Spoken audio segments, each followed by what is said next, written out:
Christmas time should be the very best of times, a time for giving, preparing food to share, and the chance to see people you might only see now and again, if at all, throughout the year. But equally, as you will know, it can be a tense time for all manner of reasons.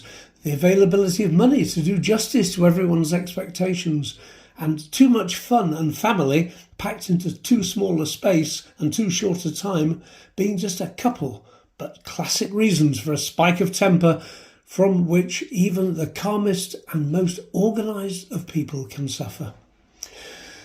In this case, the lady is calm and organised. Sure, no one is immune from a bout of ill temper, but hers are kept to a minimum, with any displeasures being marked by silence rather than by noise, which is every bit as telling. Anyway, this particular Christmas was only days away, but with people coming to stay and an untimely bereavement in the greater family, it was indeed a tense time. So, alongside all of the other seasonal pressures, the volcano was on the cusp of a mighty eruption. As one of her classic pre-Christmas jobs, an audit of the contents of the kitchen fridge was being carried out one evening shortly before the big day.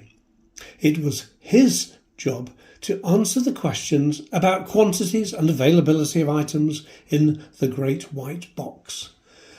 But before the first question was fired at him from across the kitchen, his eyes lighted upon the cheese container and two pieces which seemed to have been forgotten about, having been purchased as a country cheese farm recently. "I really ought to taste that one," thought he, and dived across to get a sharp knife from an adjacent drawer. He was through the wrapping quick as a flash. It was the sheep's cheese, as opposed to the goat variety, and it was different, and it was good, and he said so. Oh dear, this was the lighting of the touch paper, with lists obviously not top of his order of priority at that moment when confronted by cheese. "You're not in there to eat sheep's cheese," came the retort. He was well and truly rebuked, and his remarking that it was particularly good merely poured petrol on the flames. This was not a good time for him to be in the kitchen, but he was chastened and returned to his task of providing inventory whilst laughing out loud at the poetic humour of her expression.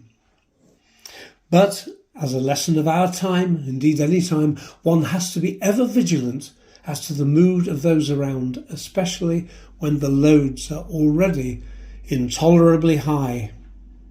A little more thought and keep the humour back for a better occasion. He survived the Christmas holiday without any visible injuries.